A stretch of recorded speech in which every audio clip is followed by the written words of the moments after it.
बिस्मिल्लाहिर्रहमानिर्रहीम। अस्सलाम वालेकुम नाज़रीन, स्टोरी कॉर्नर कहानी घर में आपको खुशामदीद कहा जाता है। और आज मैं आपके साथ मुजस्समा बनाने वाली खूबसूरत लड़की और जिन्नात की हवेली का पार्ट 2 बयान करने वाली हूँ। तो चलिए कहानी स्टार्ट करते हैं। पिछले पार्ट में जैसा कि आपने सुना था कि खूबसूरत लड़की एक अजीब इंसान के घर में पहुंच गई, जिसने उसे अपना इलाका दिखाया। तरह तरह की चीज़ें थी। यूँ लगता था जैसे मैं पुराने वक्तों में आ गई हूँ। शायद मैंने वक्त का दरवाज़ा पार कर लिया था। ये दुनिया तो बिल्कुल ही अलग दुनिया थी। मैं उसके साथ इस बाज़ार में घूमना शुरू हो गई। पुराने वक्तों की सारी चीज़ें वहाँ मौजूद थी। एक दुकान पर खड़ी होकर उसने मुझे एक आईना दिखाया। वो आईना बहुत ही खूबसूरत था। मेरी आंखों में पसंदगी देखकर उसने वो आईना मेरे लिए खरीद लिया और तोहफे में मुझे दे दिया।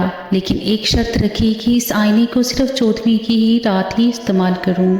इससे पहले इसमें अपना चेहरा ना देखूं। मैंने उसकी बात मान ली।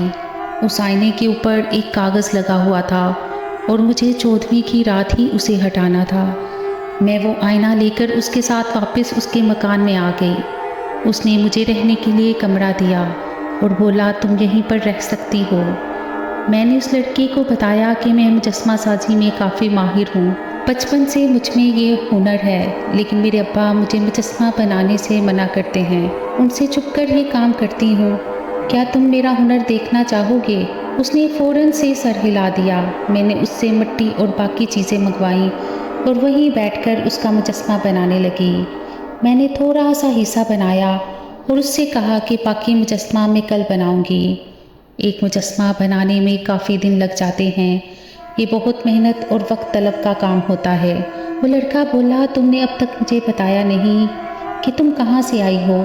उसकी बात सुनकर मुझे याद आया कि मैं तो अब्बा की आवाज़ को नज़रअंदाज करके आगे ही बढ़ती चली आई थी। वो लोग अब तक मेरा इंतज़ार कर रहे होंगे। हो सकता है पूरे जंगल में मुझे जगह जगह ढूंढ रहे हों। अगर वो इधर पहुँचेंगे तो मुझे देख लेंगे। यहाँ 10 मकान बने हुए थे, किसी को भी नज़र आ सकते थे, इसलिए मुझे परेशान होने की ज़रूरत नहीं है। मैं मज़े से उस कमरे में आकर लेट गई और सोचने लगी, काश मैं सारी ज़िंदगी यहाँ रह सकूँ। कितनी पुरसुकून जगह है, ना शोर शराबा और ना ही कुछ, और सुकून से यहाँ पर मैं अपने मुजस्समे बना सकती हूँ। खुली आँखों से मैं बहुत से ख्वाब देखने लग गई। कुछ देर में उसने मुझे कहा कि खाना तैयार है, आकर खाना खा लो। बहुत ही लजीज गोश्त बनाया हुआ था। मैंने जी भरकर खाना खाया और उसके खाने की तारीफ भी की। थोड़ी देर बाद मैं सोने के लिए लेट गई। इतनी पुरसुकून नींद तो मुझे आज से पहले कभी नहीं आई थी। अगली सुबह मेरी आँख खुली तो मैंने खुद को अपने घर पर अपने कमरे में पाया। मुझे रात का सारा वाक़या याद आया। अगर मैं वहाँ पर सोई थी तो यहाँ पर कैसे पहुँच गई? ये बात मुझे हैरान कर रही थी। मैं अपने आसपास उसके मंजर से बेहद खौफज़दा हो रही थी। अब्बा मेरे पास ही बैठे थे और मेरी दोनों बहनें भी परेशान सा चेहरा लिया वहाँ मौजूद थी। मैंने जब उन लोगों से पूछा मैं यहाँ कैसे पहुँची, मैं तो जंगल में खो गई थी। अब्बा ने बताया कि तुम जंगल के बिल्कुल बीच में मुझे ज़ख्मी हालत में मिली थी। हम तुम्हें बहुत मुश्किल से इस अंधेरी रात में यहाँ लेकर आए हैं। मैंने अब्बा से कहा, वहाँ कोई घर वगैरह बने हुए थे क्या? अब्बा ने कहा, नहीं, ऐसा तो कुछ नहीं था। वहाँ तो कोई भी नहीं था। जंगल के बीचों बीच कौन रहेगा? मैं खामोश हो गई। लेकिन सच तो ये था कि मैंने अपनी आंखों से वो मकान देखे थे। वहाँ कल 10 मकान मौजूद थे और इस इलाके में बाज़ार वगैरह भी था। वो सब ख्वाब नहीं था बल्कि हकीकत था। फिर मैं ज़ख्मी होकर वहाँ कैसे पड़ी थी? ये सब क्या हो रहा था? मैंने अपने बिस्तर से उठने की कोशिश की तो अब्बा ने मुझे रोक लिया और बोले, तुम्हारे ज़ख्म अभी ठीक नहीं हुए, तुम्हें आराम की ज़रूरत है। जब तक ठीक नहीं हो जाती आराम करो, हम तुम्हारे मामू के पास बाद में चले जाएंगे। मैंने उन्हें फ़ोन करके बता दिया था कि हमारी गाड़ी अचानक से ख़राब हो गई थी, इसलिए हम शहर नहीं पहुंच पाए। और फिर तुम्हारी तबीयत का भी बता दिया। गांव के हकीम ने तुम्हें दवाई दे दी थी। ज़्यादा तबीयत ख़राब हुई तो बताना, मैं तुम्हें डिस्पेंसरी पर ले जाऊंगा। ये कहकर अब्बा वहाँ से चले गए। मैंने सदफ से पूछा, आखिर क्या वाक़या हुआ था? मुझे जल्दी जल्दी सारी बात बताओ। सदफ ने मुझे बताया कि जब गाड़ी ख़राब हुई तो तुम जंगल की तरफ चलने लग गई थी। हमने तुम्हें बहुत आवाज़ें दी कि रुक जाओ, आगे मत जाओ, क्योंकि आगे कोई रास्ता नहीं है, तुम जंगल में रात के अंधेरे में खो जाओगी। मगर तुम किसी की कोई बात सुन ही नहीं रही थी। मजबूरन हम सबको तुम्हारे पीछे आना पड़ा, लेकिन तुम आगे ही बढ़ती जा रही थी। कुछ देर बाद तुम हमें नज़र आना बंद हो गई। हमें लगा तुम जंगल में कहीं खो गई हो। आसपास तुम्हें हर जगह ढूंढा, वो बहुत ही घना जंगल था। हमें इस बात का भी डर था कि कहीं तुम किसी जंगली जानवर का शिकार ना बन जाओ। हमारे पास तो कोई रोशनी का इंतज़ाम भी नहीं था। इधर उधर ठोकरें खाते तुम्हें ढूंढते रहे। काफ़ी वक्त गुजर गया, फिर तुम अब्बा को जंगल के बिल्कुल बीच में जख्मी हालत में बेहोश पड़ी मिली। बमुश्किल तुम्हें उठाकर हम गांव तक पहुँचे। फ़ौरन से हकीम को बुलाया। उसने इलाज किया और बताया कि तुम्हारे जिस्म पर सख्त जख्म आए हैं। अभी भी तुम्हारा एक हाथ जख्मी है। उसके कहने पर मैंने अपने बाजू की तरफ देखा तो वहाँ पर गहरे जख्म लगे हुए थे। यूँ लगता था जैसे किसी ने खंजर से मेरे जिस्म पर जख्म बनाए हैं। मैंने सदफ से कहा, ये सब सच नहीं है, बल्कि सच कुछ और ही है। तुम्हें पहले भी मैंने एक बार बताया था ना कि इस मकान में क्या हुआ था। जब मैं जंगल के अंदर जा रही थी तब मुझे वहाँ एक लड़का नज़र आया जो उस दरख्त के साथ बैठा था। वो लगभग 20 साल का होगा। वो बहुत ही खूबसूरत आवाज़ में कुछ गा रहा था। मैं उसकी आवाज़ सुनने के लिए उसके करीब जाकर बैठ गई। गाना ख़त्म करके वो मुझे अपने साथ लिए जंगल के बीच में चला आया। वहाँ पर 10 मकान बने हुए थे। उसने मुझे बताया कि इन 10 मकानों में उसका पूरा ख़ानदान आबाद है। एक मकान में लेकर वो मुझे चला गया। वहाँ उसने मुझे गाने बजाने की चीज़ें दिखाई। वो सारी चीज़ें मुझे पुराने ज़माने की लग रही थी। वो अपने इलाके में लेकर गया जहाँ बाज़ार बना हुआ था और एक आईना भी खरीद कर तोहफे में दिया था। जब मैं तुम्हें ज़ख्मी हालत में मिली तो क्या मेरे हाथ में कोई आईना था? सदफ अपनी जगह से उठी और टेबल के पास गई। वहाँ से एक चीज़ उठाकर मेरे पास लाई और कहने लगी, तुम इस आईना की बात कर रही हो? मैंने उसके हाथ की तरफ देखा तो उसने हाथ में आईना थामा हुआ था। झट उसके हाथ से मैंने आईना लिया और कहा, हाँ, मैं इस आईने की बात कर रही हूँ। उस लड़के ने मुझे कहा था कि जब तक चाँद की 14वीं तारीख ना आ जाए तब तक उसमें अपना चेहरा मत देखना, और मैंने उससे वादा कर लिया कि मैं ऐसा ही करूँगी, इसलिए उससे पहले उसे मत खोलना। ये कहकर मैंने आईना तरास में रख दिया ताकि अब्बा की नज़रें इस आईने पर ना पड़े। सदफ मेरे हर राज में शरीक थी, लेकिन उस सारे वाक़े को सुनकर वो भी परेशान हो गई थी। न जाने वो नौजवान कौन था और वो इलाका कहाँ मौजूद था। मैंने सदफ से कहा कि कल सुबह हम दोनों अब्बा से बहाना बनाकर जंगल की तरफ जाएंगे और जाकर देखेंगे कि वहाँ पर मकान मौजूद हैं या नहीं। मेरी बात सुनकर सदफ राज़ी हो गई, लेकिन अगले दिन गांव में एक शादी आ गई। मैं तो शादी के बारे में भूल ही गई थी। कुछ दिन पहले ही हमारे पड़ोस के लोग शादी की दावत देकर गए थे और कहा था कि लाजमी उस शादी में आना। अब्बा ने वादा कर लिया था। जब मैं सुबह उठी तो अब्बा से कहा मुझे बाहर किसी काम से जाना है, लेकिन अब्बा ने मना कर दिया और कहा कि तुम जानती हो कि आज गांव में शादी है और गांव के सब लोग हर शादी में मिलकर कामकाज करते हैं। तुम्हें चाहिए कि शादी वाले घर में जाकर उनका हाथ बटाओ। जहाँ भी जाना है बाद में चली जाना। ये सुनकर मैं दिल महसूस करके रह गई और सदफ और मेरी छोटी बहन हम तीनों मिलकर शादी वाले घर में चले आए। हमारे गांव का रिवाज था कि जब भी किसी घर में शादी होती थी पूरा गांव मिलकर एक दूसरे की मदद करता था। हर काम मिलजुल कर किया करते थे। जिस लड़की की शादी थी वो अपने माँ बाप की इकलौती बेटी थी और बहुत मुश्किलों से उसकी शादी हो रही थी। जब भी उसका कोई रिश्ता तय होता थोड़े दिन बाद टूट जाता। लड़के वाले बिना कोई वजह बताए रिश्ता तोड़कर चले जाते थे। इस वजह से उसके माँ बाप बहुत परेशान थे। 30 साल की हो चुकी थी लेकिन अब तक उसकी शादी नहीं हुई थी। हालांकि गांव में 19-18 साल की लड़की शादी कर दी जाती थी। खुद मेरे अब्बा का भी यही इरादा था कि अगले साल हर हाल में मेरी शादी कर दी जाए, क्योंकि मैं पूरे 20 साल की होने वाली थी। मुझे शादी ब्याह में कोई दिलचस्पी नहीं थी। अब्बा को इनकार करने की हिम्मत नहीं थी, इसलिए इस बात पर खामोश हो जाती थी। जहाँ मर्जी मेरी शादी कर दे, मुझे कोई फ़र्क नहीं पड़ता था। मेरे शौक़ तो कुछ और ही थे। हम दोनों शादी वाले घर पहुँचे तो वहाँ मखसूस गहमा गहमी थी। उसके वालिदैन बहुत खुश थे कि कम से कम रिश्ता नहीं टूटा और शादी की तारीख भी तय हो गई है। शादी का दिन भी आ पहुँचा है। मैं कुछ लड़कियों के साथ दुल्हन के कमरे में चली आई ताकि उसको तैयार किया जा सके। मुझे बहुत अच्छी मेहंदी लगानी आती थी।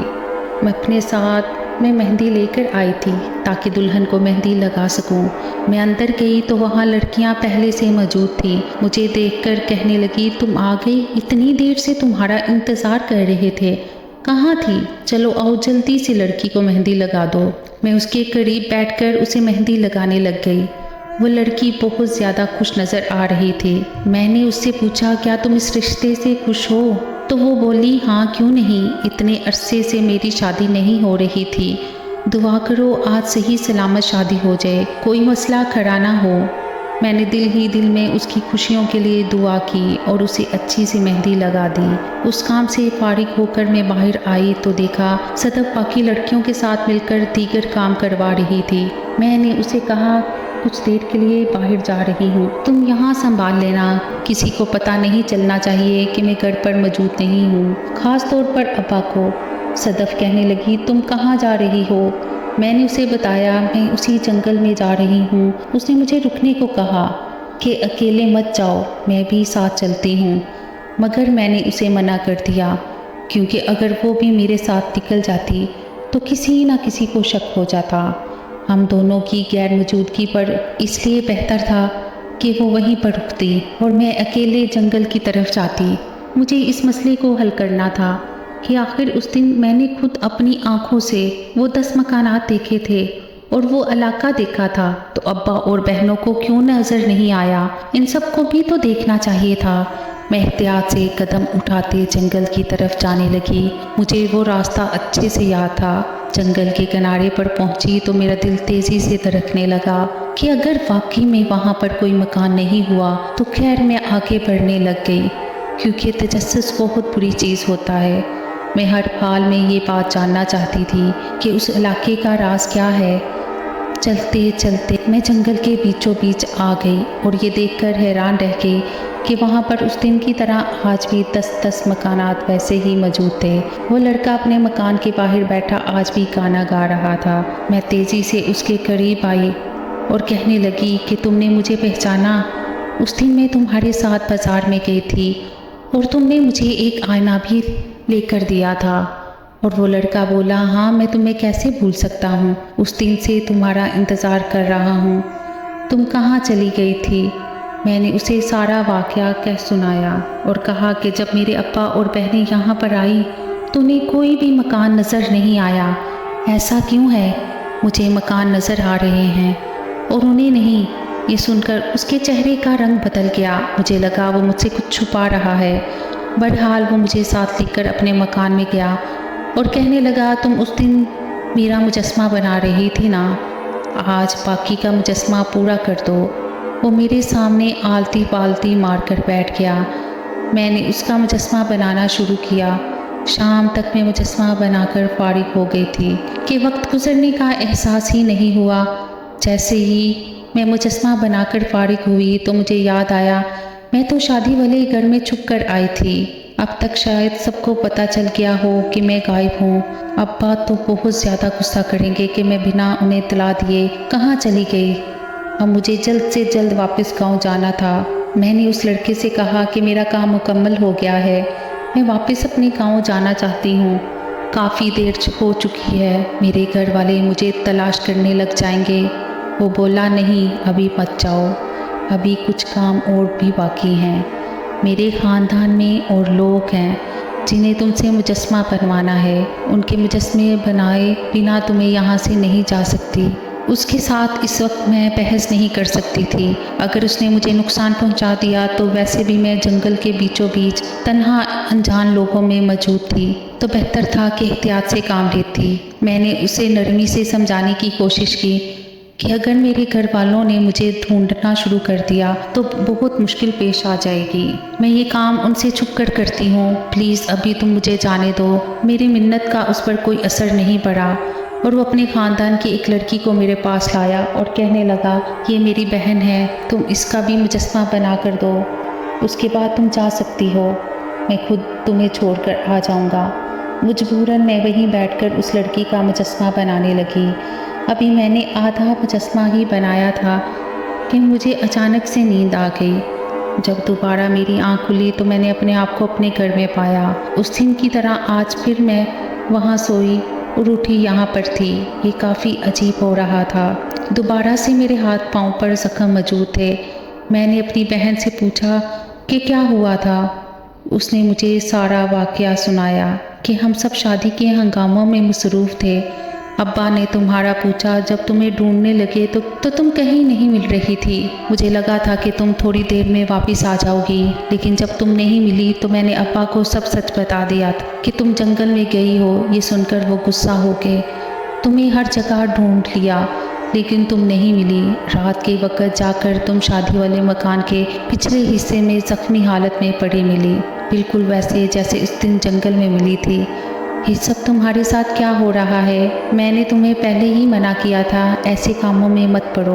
बस मैंने अब्बा से मुजस्मे वाली बात छुपा ली है। मैंने उसका शुक्रिया अदा किया और सोचने लग गई कि क्या हुआ था। जब भी मैं वहाँ जाती हूँ मुझे नींद आ जाती है और दोबारा ज़ख्मी हालत में अपने घर वालों को मिलती हूँ। नींद से उठती हूँ तो अपने घर पर मौजूद होती हूँ। यकीनन कुछ गलत हो रहा है। मुझे हर हाल में इस बात का पता लगाना था। सदफ मुझे बार बार रोक रही थी कि इस जंगल में मत जाना। अब्बा ने भी मुझे बहुत रोका, लेकिन सिर्फ मैं ज़िद करके उस जंगल में आ गई। मैंने जंगल के बीचों बीच देखा तो वहाँ कोई भी मकान मौजूद नहीं था। मैं हैरान हुई कि 2 बार मैं यहाँ आई हूँ और दोनों बार यहाँ पर मकान मौजूद थे, तो अब मकान कहाँ गए थे? थक हार कर वापस आ गई। चौथवीं की रात आने वाली थी, लेकिन इससे पहले मैंने वो आईना निकाला और उसे खोलकर उसमें अपना चेहरा देखा। जैसे ही मैंने अपना चेहरा उस आईने के अंदर देखा तो वो बहुत ही भयानक दिख रहा था। मेरी चीखें निकल गई। सदफ बोली, क्या हुआ? मैंने उसे सारा वाक़या कह सुनाया। मेरे साथ बहुत ही अजीब चीज़ें हो रही थी। बार बार मेरे जिस्म पर ज़ख्म बन जाते थे। अब्बा ने परेशान होकर डॉक्टर के पास जाने को कहा। जब मैं सदक के साथ डॉक्टर के पास गई तो डॉक्टर ने मुझे कहा, तुम्हें ऐसी कोई बीमारी नहीं है कि तुम्हारे जिस्म पर ऐसे ज़ख्म बने। ना जाने ये ज़ख्म क्यों बन रहे हैं। अब्बा रोज़ाना मुझे दम करते। वो बहुत परेशान हो चुके थे। गांव वालों में ये बातें फैल गई थी कि मुझ पर जिन्नात का साया हो गया है। कोई भी मेरे करीब नहीं आता था, उस डर से कि कहीं जो जिन मुझ पर साया किए हुए है वो उन पर ना चले जाएं। लेकिन हकीकत कुछ और ही थी। मुझ पर किसी जिन का साया नहीं था। एक दिन मैं उस मुजस्मे साज के घर गई और वहाँ पर बैठकर मुजस्मे बनाने लगी। मेरा दिमाग बहुत ज़्यादा खौफ का शिकार हो रहा था। मैं बहुत ही तेज़ी से मुजस्मा बनाती जा रही थी और जब मैं मुजस्मा बनाकर फारिग हुई तो मैंने देखा मैंने उसी लड़के का मुजस्मा बनाया था जो मुझे जंगल में मिला था। अभी मैं हैरत से मुजस्मे को ही तक रही थी कि मुझे अपने पीछे से किसी की आहट सुनाई थी। मैंने मुड़कर देखा तो वो लड़का मेरे सामने खड़ा था।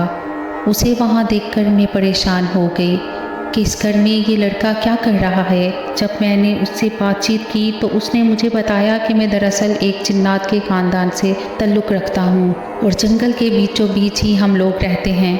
तुम्हें मैंने मना किया था ना कि चौथवी की रात से पहले इस आईने को मत खोलना, लेकिन तुमने फिर भी इसमें अपना चेहरा देख लिया। अगर तुम एक तोहफ़ा मिलता, लेकिन खैर तुम्हारी मर्ज़ी। तुम बहुत ही जल्दबाज लड़की हो। मुझे उस लड़के से बिल्कुल भी खौफ महसूस नहीं हो रहा था। हाँ, उसमें कोई शक नहीं था कि मैं एक जल्दबाज लड़की थी। हर काम की मुझे जल्दी रहती थी। मुझे पता चला कि इस मकान में मिट्टी और गारा वगैरह है और गारा वगैरह भी वही लड़का ला कर रखता था, इसलिए कभी वो ख़त्म नहीं होते थे। मैंने उस जिनज़ादे से दोस्ती कर ली। जब भी मेरा मुजस्मा साजी का सामान ख़त्म होता तो मुझे झट से ला कर दे देता। वो बहुत ही मासूम और भोला भाला था। मैं जानती थी कि अगर मैं उससे दोस्ती करके रखूँगी तो वो हमेशा मुझे सामान ला कर देता रहेगा। उसे मेरा काम बहुत पसंद था। एक दिन उसने मुझसे दोबारा फरमाइश की कि मैं उसके ख़ानदान में आकर मुजस्समा साजी का काम करूं, लेकिन मैंने मना कर दिया। हालांकि वो मेरी इतनी ही मदद करता था, उसके बावजूद मैंने उसे मना कर दिया, क्योंकि मैं नहीं चाहती थी कि अब्बा को दोबारा पता चले कि ये मैं काम करने लग गई हूँ। मैं जानती थी जब भी मैं इस जंगल में जाती हूँ, ज़ख्मी हालत में बेहोश पड़ी मिलती हूँ, और अगर अब दोबारा से मैं वहाँ चली जाती तो दोबारा मेरे साथ यही होना था, और अब्बा को पता चल जाता तो मेरा ये काम छूट जाता। सदफ़ ने मुझसे कहा कि तुम खुद कर्ज बन रही हो, वो तुम्हारी इतनी मदद करता आया है, अगर तुम उसके लिए मुजस्समा बना दोगी तो क्या होगा। लेकिन मैंने मना कर दिया। वो बेशक वो मेरी मदद करता था, लेकिन उसके लिए मैं खुद को मुसीबत में हरगिज़ डाल नहीं सकती थी। जब मैंने उस लड़के को मुजस्समा बनाने से इनकार कर दिया तो उसने उस मकान पर आना छोड़ दिया। मेरा सामान भी ख़त्म हो चुका था। अब मैं किसी की मदद लेती, सोचा दुकान जाकर खुद ही सामान ले आती हूँ। चुपके से दुकान गई और सामान लेकर आ गई और दोबारा मुजस्समा बनाने लगी। अगले कई दिन गुजर गए, लेकिन वो लड़का वापस नहीं आया। मुझे लगा कि नाराज़ हो गया है। खैर अच्छा ही है कि मेरी इससे जान छूट गई, लेकिन मैं जो सोच रही थी कि मेरी उससे जान छूट गई है, तो ये मेरी खाम ख्याली थी।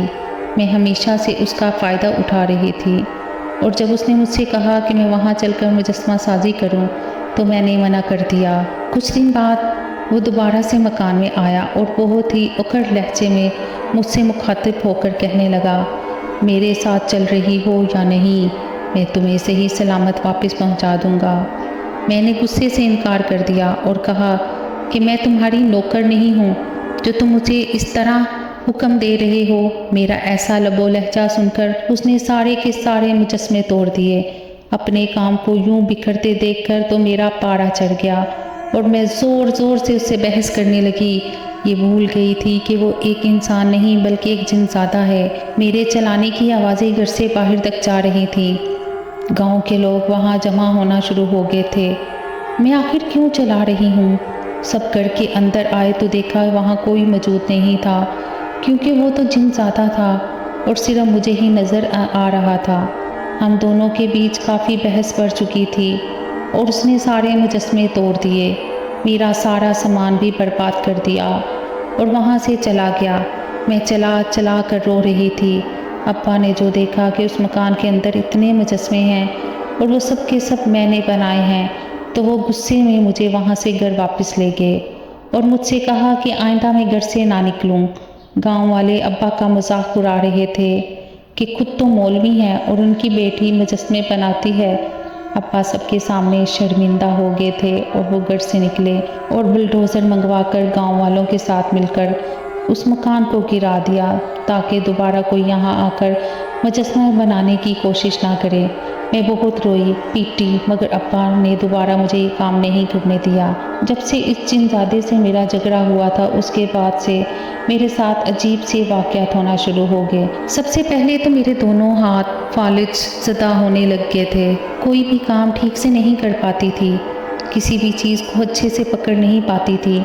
मैं जानती थी कि उस जिनज़ादे ने ही मुझे बद्दुआ दी है और ऐसे गलत काम करने की सज़ा मुझे मिल रही है, लेकिन फिर भी मैं हमेशा से मुजस्समा बनाना चाहती हूँ। अब भी यही चाहती हूँ कि अगर मुजस्समा बनाने का मौका मिला तो मैं ज़रूर बनाऊँगी। मेरे दिमाग में अब भी कई तस्वीरें हैं, लेकिन रोज़ाना रात के वक्त मुझे एक परछाई परेशान करती है। जब भी सोने के लिए लेटती हूँ तो किसी की परछाई मुझे सामने दीवार पर नज़र आती है, जिस वजह से मैं सुकून से सो नहीं पाती हूँ। ख्वाब में डर कर उठ जाती हूँ। अब्बा ने मेरा बहुत इलाज करवाया और बहुत दम वगैरह भी किया, लेकिन मैं ठीक नहीं हुई। हर कोई कहता कि मुझ पर जिन्नात का साया है। मैं चलाती रहती और सब डर जाते। कभी मैं बिल्कुल नॉर्मल रहती और कभी बिल्कुल ही सनकी और पागल सी हो जाती हूँ। गांव वाले मुझसे इतना परेशान आ चुके हैं कि अक्सर अब्बा से कहते हैं कि इसे दूर कहीं छोड़कर आ जाओ, वरना ये सबके लिए मुसीबत बनती रहेगी। मगर मैं सिर्फ उस खाली जगह को देखती रहती हूँ जहाँ कभी इस मुजस्मा साज का मकान हुआ करता था, और ही दिल में खुद को एक बहुत बड़ी मुजस्मा साज तस्वर करती हूँ। मेरी बहनें मेरी हालत पर अफसोस करके रह जाती हैं। उम्मीद करती हूँ कि आज की कहानी आपको पसंद आई होगी। मज़ीद अच्छी खौफनाक कहानियों और दिलचस्प कहानियों के लिए मेरे चैनल को सब्सक्राइब करें, वीडियो को लाइक करें। अल्लाह निगहबान।